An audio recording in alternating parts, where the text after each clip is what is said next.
understanding how to get around in the 3D space that is the scene comes back to understanding the actual nature of the 3D space that you're working in. Now, in 3D, just like in the real world, there's three basic directions. There's forward and back, there's left and right, and there's up and down. Now, these are all embodied within the axis system of the 3D space, which you can see at the top of your scene view, and it kind of looks like this little bit of a gimbal thing here. Now, you can turn that on and off in this little panel down the bottom, which is basically an overlay panel for all these different amounts of information that you see in here. So by default it's on, and it's usually a good idea to leave it on so that you know which direction that you are facing in. Now, the Z axis, which is in this case of the scene the one that's kind of running this way, and we saw it, if I just zoom out a little bit to where the camera is over here. Now remember, when we selected the main camera and actually moved it along the Z axis, see, it's actually moving in the Z direction here. Now, that's not always the case, but in this case it's a good sort of example of where that Z axis is. So the Z axis is usually in games, and especially in Unity, what we would call the forward axis, and the forward and back axis, and it's also called that in the scripting when we get to that. The X axis is the left and right axis, and the Y axis is up and down. Now, if you've been using different 3D modeling packages, you might find that the Y and the Z axis are actually flipped around the other way.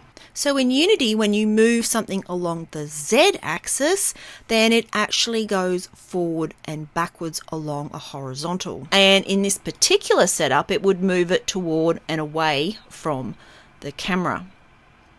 Okay, now all of this is going to take a little bit of getting your head around the way that the world actually works within here. Let's start by just sort of moving this cube around. So you want to select the cube. Now you can do that if you select this sort of move tool. It is in this little bar that comes up, and select the cube itself. The first one at the top with this hand, by the way, if you select that and you've got the hand and you actually drag your mouse around, you'll see that it moves back and up and down. This is actually panning your view from left and right and up and down. Now this is the left mouse button. If you use the right mouse button with the hand, then you're actually rotating the camera around itself, and you can look up and down and all of that sort of thing there. Okay, let's just double click on our cube to look back at the cube again. Now we're going to select this second set of axes here, which is the move tool. This will allow us to move the cube. So I'm just going to scroll out a little bit. You'll see that you get a similar axis system on the game object itself. All game objects have this little axis system.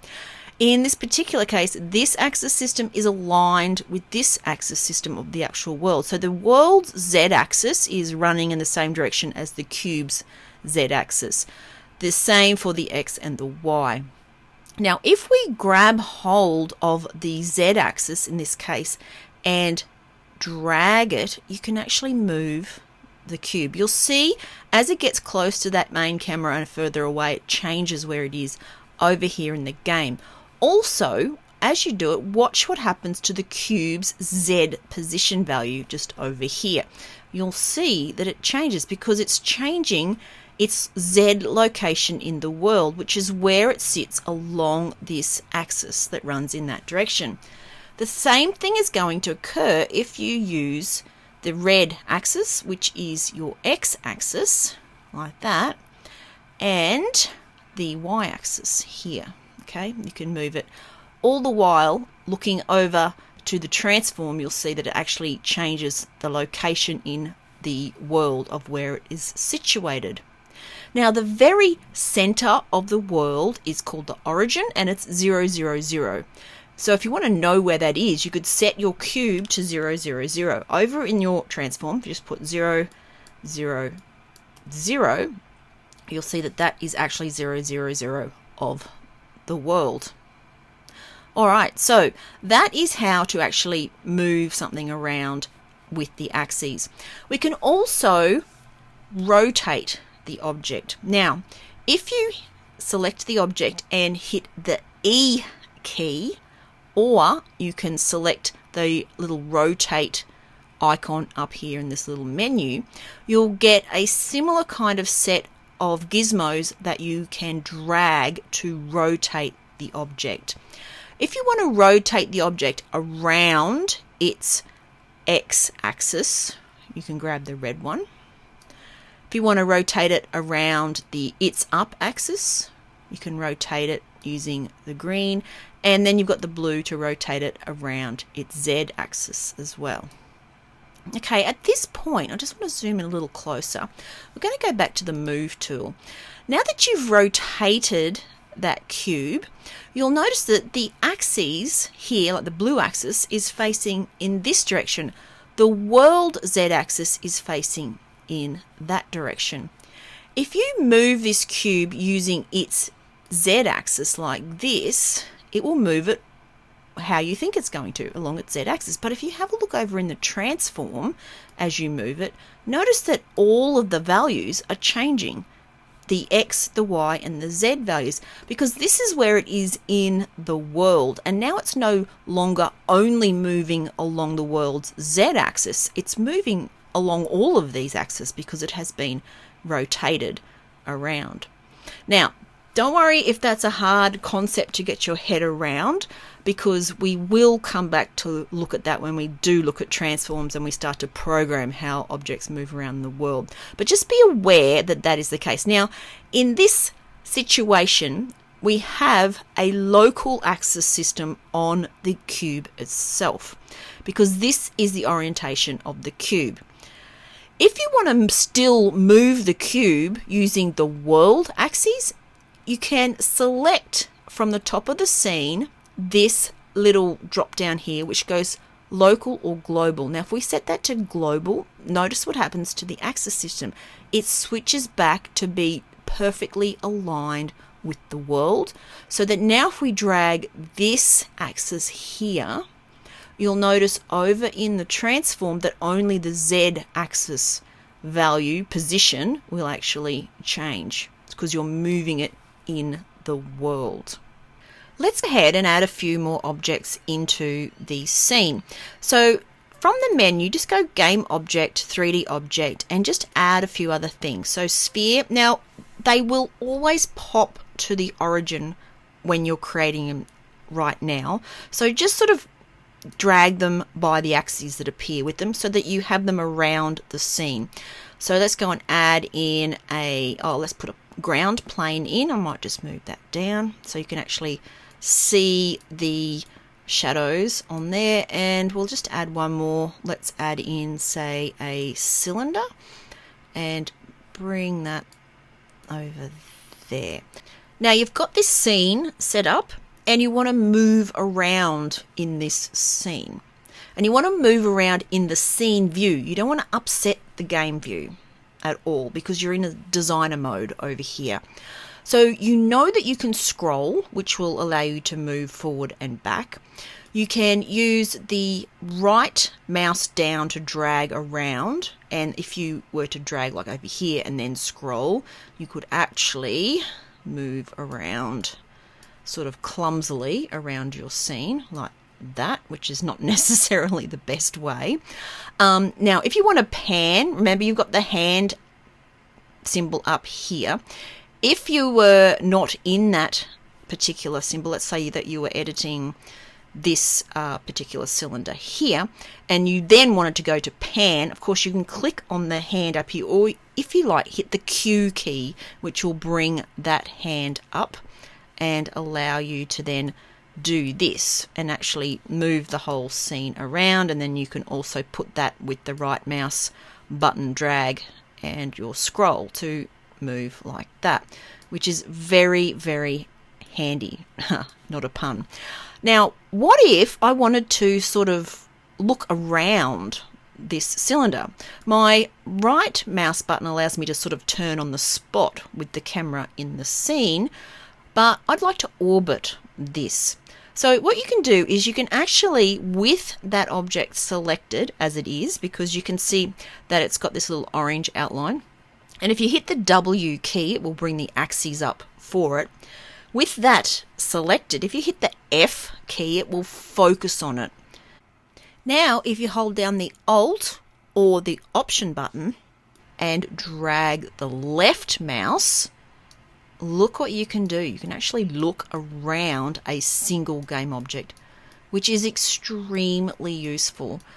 So if we were to go out and select the ground plane here, or this plane object, which is sort of the center of the world, hit the F key to center it, or focus on it, I should say, and then use your Option and left mouse drag, you can actually look around your entire world.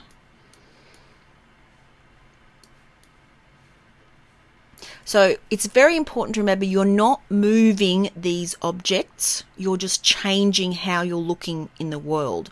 These objects are not moving, but you can see that you're reorientating your world, because if you move around, you'll see how this axis system actually changes there. Okay, now one more thing before we finish. Let's just go over moving these items around and some hotkeys. So we'll go back to this sphere. I'm going to hit the F to focus on it. Okay, now we've got our axis system, which allows us to move this around, which is the Move tool. It's also the W key. If you select an object and hit the W key, you'll get the Move tool. If you hit the E key, you will get the Rotate tool. And then if you hit the R key, you'll get the Resize tool. And when you resize, you can resize along any of the particular axes that are available to you, or you can use the center and actually change things from there. Now, when you resize, you'll notice over in the inspector for the transform, that's when the scale actually changes. And so you can see that in there. Okay, so it's W for move, E for rotate, and R for scale. They're the hotkeys that I use all of the time, besides the Q key. I guess the Q key brings you back so that you can actually move around. F key for focus, and then Option and left drag to orientate. And they're all the real main keys and movements that you can get with the mouse. Now, while we're also looking at this little menu that's in the scene view here, I just want to go through two more options here, which are kind of new to Unity 6, at least the last one definitely is. The next one down that's underneath this rescaling, which is if you hit the R key, is this little rectangle tool. Now, you'll often use this if you're in 2D for changing things, but you can see here in this case it's going to actually scale your object in the YX plane, which is the same plane that 2D objects exist in.